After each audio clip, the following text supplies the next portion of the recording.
Yeah. Look at Alex Pereira.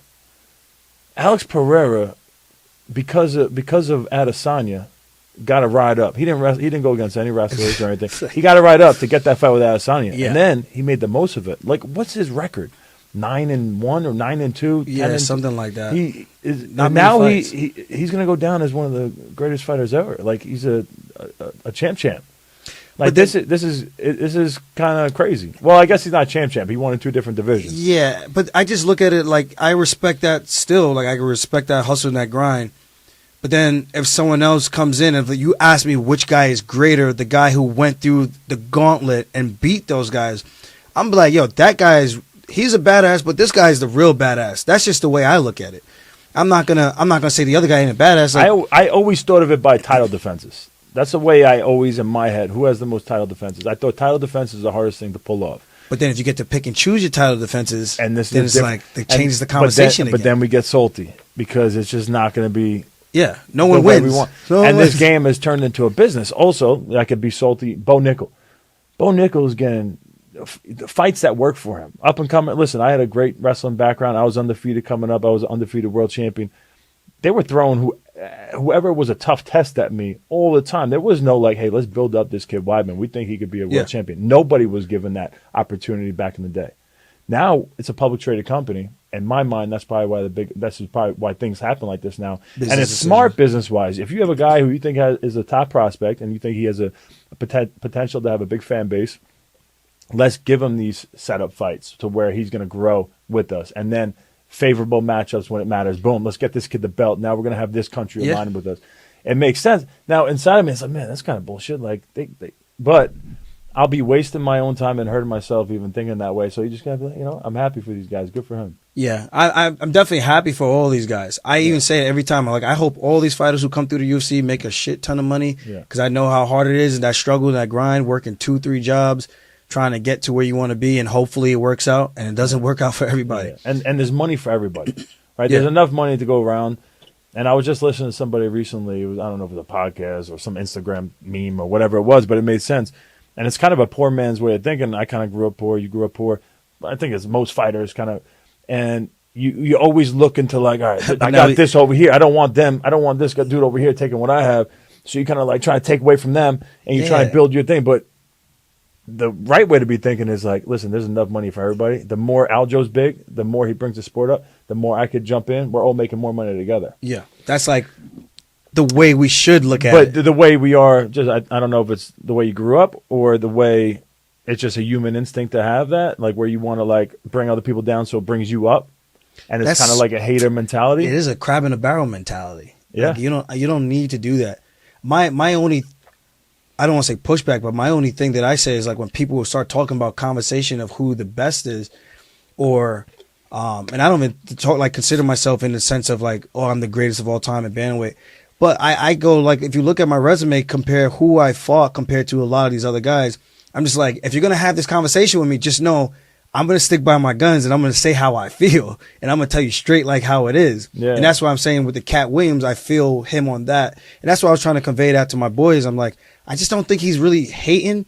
But then there was one thing that he said. I was like, man, he kind of went out of his way to kind of say that. He didn't need to say that part. That was like an extra dig. Nah, it was funny though. But it was just like his Cat Williams being Cat. But that part was a little salty for me. But for the most part, I feel like what he did on the Shannon Sharp interview, the little Shake Shake Club. That's the interview we're talking about, right? Yeah, that's the big one. Oh, he did other ones too? He did, no. But this was he just blew up out of nowhere. He was all over my timeline. I'm like, what's going on with Cat Williams? Because a whole bunch of controversy. He talked shit about a lot of people. Sharp, yeah. But again, I don't think it was really talking shit. He just called them out, like saying like these people aren't funny because when they were coming up, like they're funny people, but in the sense of he was grading them on the criteria of how he grades himself. So I respect that. Yeah. He's not grading them as just like you're just not funny. He's like, he's grading himself based on this, laughs or whatever, their metric. Yeah. In the same way I grade somebody, like you were saying, title defenses. But I go, well, if this guy fought a killer's road to get to the title defenses, he gets burnt out and he gets to the title and he only defends it 1 or 2 times, but he beat all the other guys who are ranked. To me, that's still pretty adequate for me to look at that and be like, well, this guy, it's kind of like the Khabib argument. Yeah. It's like people say, is he the greatest lightweight of all time? I'm like, there's a debate there because he only fought X amount of times. And I feel if you roll the dice, more than somebody else, there's just more chances for you to become unlucky. And I think that's the best term. I don't want to say lose, because Khabib was one of the best. But to say he was as active as anyone else and to come back. How many title defenses did he have? I think 3. Okay. Gaethje, well, he won it, the vacant belt with Al. Then it was, I don't know, they're not in order. Poirier, Gaethje, and... Did he fight Oliveira? No, he finished with Gaethje. He finished with Gaethje. That was a triangle. Poirier, rear naked choke, and I'm not sure if it was Charles Oliveira in there. I'm not sure. I think there was one more. I'm gonna try to fact check it. But yeah, like, and I don't. He's unbelievable, but I agree with you. I just think you're taking more risk. Not at some point you're gonna lose. McGregor. How do we forget that? Oh yeah, that's the biggest one, probably the biggest fight of all time. Yeah, exactly. It's too obvious. Yeah, but going back to what you were saying, the criteria that Cat Williams is judging these comedians on is the criteria that he judges himself on. So it's very high level.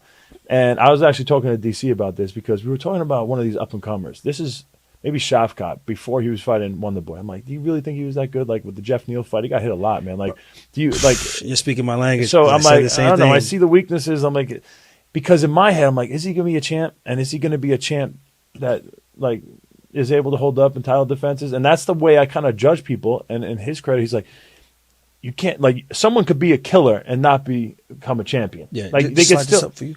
This? Yeah, the you can slide the whole desk. Oh, okay. Yeah. And he's right. Like I'm always judging people based on like, all right, are they going to be a champion? If not, I'm like, they're okay. They're good. They're great. They're tough. They have great abilities. But if I see weaknesses that could be exploited, and I'm like, is he really going to become a champion? Like, oh, if he faces a good wrestler, I think he's in trouble. Or if he faces a good striker, I think he's in trouble. I'm like, I'll play that in my mind. So I could be a little harsh too with the way I look at fighters. Yeah, the way we judge people, and it's not saying that they're not good. It's just I'm just looking at them in the purest way of competition against their challengers, their potential opponents. Yeah, I'm like, well, how would he really do with everybody else, and how long could he actually stay on top? I mean, once upon a time, Jan was supposed to be the next coming of Christ for the bantamweight division, and now I'm not saying his fights weren't close, but except for the Marab, that was a one-sided whooping, but.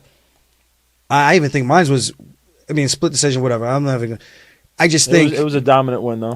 I thought it was dominant in the sense of like, win. well, scorecard dominant. Yeah. If I didn't do much, then what did he do? That's all I was saying. It was like, but whatever. I just think when we look at that, so this was my whole argument. Just like I didn't know if he was really a hater. I just felt like at the end of it, I did say like I think he could have done better just building it up and been more PC about like.